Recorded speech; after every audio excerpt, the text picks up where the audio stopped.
Reports have described children spending family money on virtual loot boxes. Other players have admitted spending thousands chasing digital items. Today, loot boxes generate revenue measured in billions every year. But why? Imagine clicking open on a digital chest. A player's heart beats faster as the animation begins. What lies inside? In that moment, the game feels like a slot machine, but this is happening on a console in the living room. A single click stands between nothing and something extraordinary. Your palms sweat as virtual confetti bursts across the screen. You've hit the jackpot. The win is virtual, but the thrill is real. What happens when that rush becomes a habit? Loot boxes have exploded from niche gaming feature to a global phenomenon. By several estimates, billions of dollars now flow through these randomized virtual rewards, affecting people of all ages. From Tokyo to Toronto, controversies flare. Parents are shocked, regulators intrigued, players hooked. In an era where games rival Hollywood in revenue, we must ask, why does this matter? Because something deeper is at play. Psychology and economics colliding in our screens. This interplay invites a new question.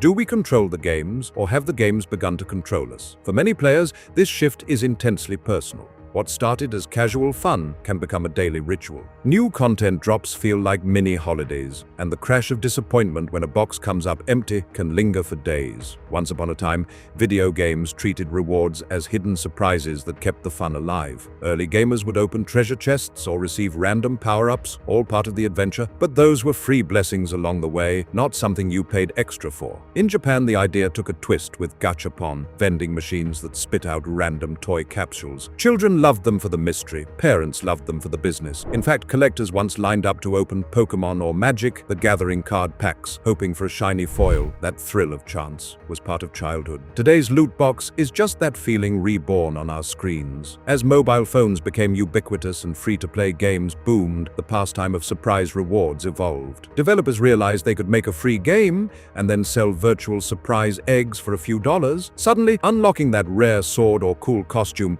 didn't just feel exciting, it was big business. In games like Overwatch and FIFA, players could exchange a few dollars for 2 or 3 digital crates, each hoping for a coveted item. And so a quiet revolution began. Players were buying chance. Stories soon emerged out of gaming's shadow. In 2017, fans of Star Wars Battlefront 2 learned that beloved heroes like Luke Skywalker were locked behind such crates. The outrage was swift and global. Gamers felt betrayed. A $60 game promised adventure, but revealed a hidden gamble. The backlash was so intense that the publisher backed down, but the conversation was only getting started. Even Nintendo, a family-friendly game maker, stunned fans in 2018 by adding loot crates to its beloved Animal Crossing mobile game. Suddenly, even our favorite childhood heroes were being unlocked by chance. Around the world, hidden dramas played out in real time.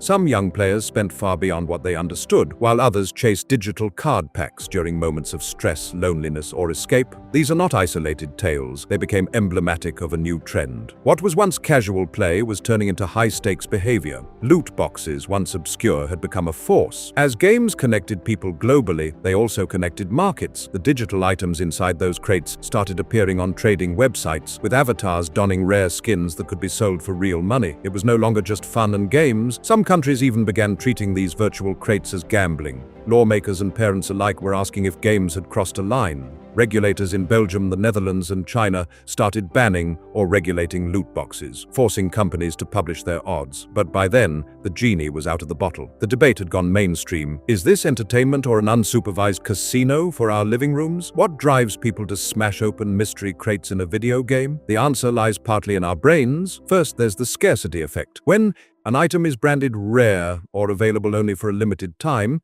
it suddenly feels more valuable. It's like how those limited edition trading cards made us beg parents at age 7. In games, if a special costume or weapon appears only during a holiday event, players rush to buy and open boxes now or risk never getting it. The box's flashing timer and countdown create urgency and desire. Linked to scarcity is fear of missing out, or FOMO. Social media, feeds and friend groups spotlight limited time loot everywhere. Only 3 hours left.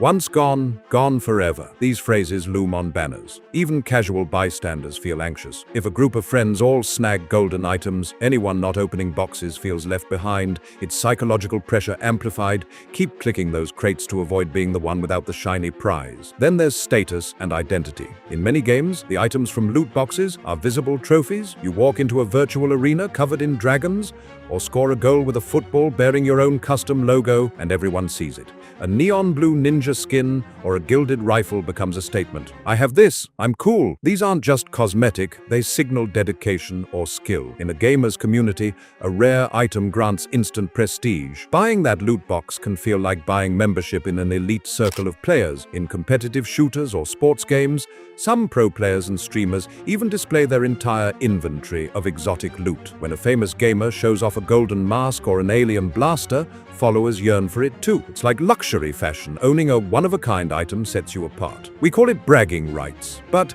it's really the human desire for prestige, the same drive that makes a kid want the flashiest sneakers on the playground. Another subtle force is nostalgia and emotional attachment. Game designers know that a pirate's treasure or a sci-fi laser sword might call back to childhood dreams. Sometimes a loot box contains a legendary character you idolized as a kid, or a pixel art avatar that reminds adults of 90s classics. Those emotions make the gamble sweeter. It's as if the game whispers, "Remember when you wanted this? Now it's here for you." Players become collectors of personal history, willing to pay a premium to own a piece of their own childhood memories. On the economic side, the market for virtual items creates its own frenzy. In some games, loot box rewards can be traded or sold. A digital baseball card might be sold to another player for real dollars. This speculation creates a mini stock market under the hood.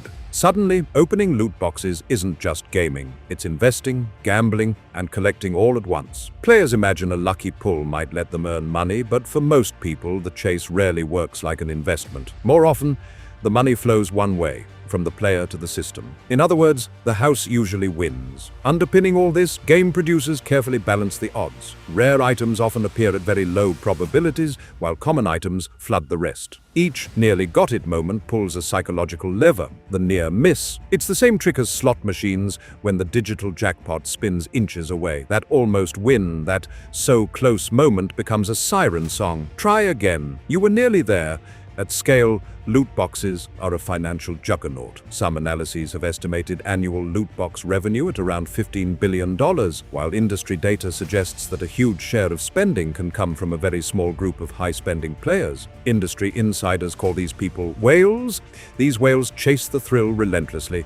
The upside for companies is massive. One whale's purchases can fund huge parts of a game's revenue model. But behind that business strategy are real people, some of whom described spending thousands before realizing how deep the habit had become. The uproar reached courts and regulators, but by then, the genie was out of the bottle. Behind those numbers, the human side is significant. Psychologists have found links between excessive loot box spending and problem gambling behaviors.